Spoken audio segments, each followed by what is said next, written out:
O ex-presidente Lula faz uma autocrítica na relação dele com Dilma Rousseff. Em áudio e vídeo, Vitória Abel. O ex-presidente Luiz Inácio Lula da Silva disse lamentar não ter sido mais incisivo com Dilma Rousseff durante o governo da petista. Lula concedeu entrevista ao jornalista Kennedy Alencar, exibida no canal BBC World e disponibilizada nesta segunda-feira. A entrevista foi realizada na Superintendência da Polícia Federal do Paraná, onde o ex-presidente está preso há mais de um ano. O ex-presidente afirmou que fez questão de deixar Dilma governar como queria, já que estava de fora do governo. Lula lembrou de indicações para ministérios que ele fez e não foram ouvidas por Dilma e reforçou que a política de desonerações sem compartilhamento e por tempo indeterminado da ex-presidente foi um erro. Lula ainda afirmou que certamente Dilma não era alguém com paciência para lidar com o Congresso. Uma pessoa cheia de autoafirmação como a Dilma, na hora que, sabe, o carro começa a derrapar, nem sempre tem a tranquilidade de parar e falar, peraí, vamos parar, vamos ouvir, vamos conversar. Em outra crítica, Lula disse que houve descuidos com a política externa no governo Dilma e que política não se faz por e-mail.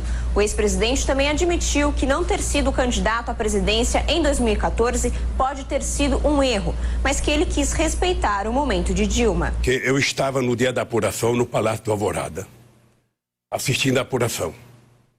E quando terminou a apuração, que deu a vitória da Dilma, eu senti no olhar da Dilma, no semblante da Dilma, e eu não sei se eu posso falar isso aqui, mas é o que eu sinto. Eu senti que a Dilma não estava satisfeita por ter ganho. Lula comentou sobre a Copa do Mundo e as Olimpíadas de 2016. Disse que foram duas oportunidades perdidas porque o país estava tomado de ódio.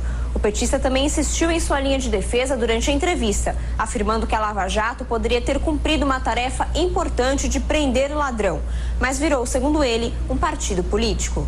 Professor Vila, é autocrítica, né? Não, é piada, né? É dizendo que ele olhou nos olhos da Dilma e viu que em 2014, quando foi dada a vitória a ela, na apuração, ele no palácio olhou para Dilma e sentiu nos seus olhos que ela não estava satisfeita.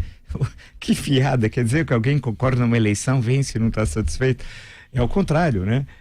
De você ficar indignado ou ficar triste, pesaroso por não ter vencido uma eleição. Ou seja, as questões que envolvem o PT, o Petrolão, que é o cerne da questão, em momento algum ele reconhece, faz uma autocrítica dos crimes comprovados na justiça, que o PT organizou o maior desvio de recursos públicos da história da humanidade, é o que eu falo, antes de conhecer, inclusive, os detalhes, que era tão evidente daquilo que nós já sabíamos, antes das suas condenações.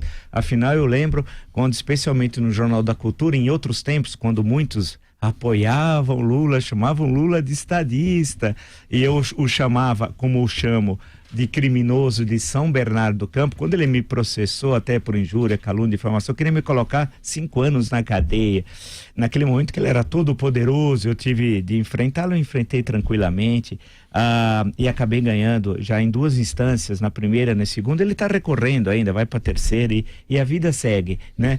Mas esse é o cidadão. As análises que ele faz são de um primarismo absoluto, mas infelizmente a elite política brasileira há décadas perdeu o pé. A sociedade brasileira, a sociedade civil, ela é muito melhor que a elite política. Então há uma fratura. E esses medíocres tantos acabaram nos governando. Esse aí estabelecendo o maior desvio de recursos públicos da história da humanidade, falando das bobagens da Dilma. Agora, vale destacar que a insistência da Dilma sair candidata em 2014, foi a Luiz Mercadante, que foi o pai dessa política, pressionando a Dilma, dizendo, não, você tem de fechar as portas para que o Lula volte. Porque qual era a estratégia do Lula em 2010? Lança a Dilma, ela fica 4 anos, aí ele ficaria mais 8, né? 14 a 18, 18 a 22. Era esse o caminho que eles imaginavam que iam fazer. Porém, a história acabou seguindo outros caminhos. Isso ocorre em vários países, isso já ocorreu. Então nós devemos, por isso que eu falo, agradecer a Dilma. Então você, antes de dormir ou acordar, faça uma oração para Dilma, porque graças a ela que nós nos livramos do PT. Por quê?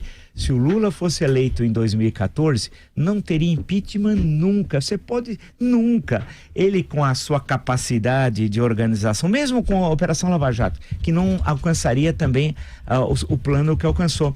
Ele, com a habilidade que tinha, naquele momento que não tem mais, que ele perdeu, porque na política é assim, você não tem sempre aquela sua pegada. Chega um momento que você perde, né? Ou o teu carisma se esvai. Acaba esvaindo o carisma no sentido weberiano. É bom lembrar que o conceito carisma é weberiano e não marxista. Tem gente que fala que até o Fernando Henrique é marxista. Gente que não sabe ler. Eu queria que me apresentasse um livro do Fernando Henrique com um conceito marxista. Desafio, inclusive. Porque eu tive contato com o Fernando Henrique, assisti aulas, mesmo ele fora da universidade, no Sebrae, porque essa pessoa que diz que Fernando Henrique é marxista é um bobalhão.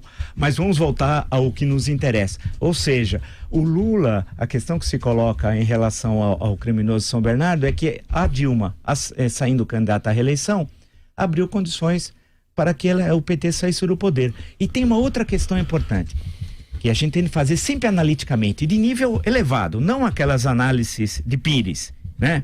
Nada. Pensar o seguinte: não é possível comparar o Partido Socialista Unificado da Venezuela, né, o partido que está no poder, com o PT também. Porque o PT perdeu, a Câmara dos Deputados autorizou a abertura do processo de impeachment de acordo com a Constituição e o PT saiu do Palácio do Planalto.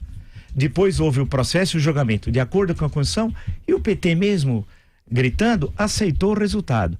Portanto, aceitou as regras do jogo. Isso é importante da gente marcar.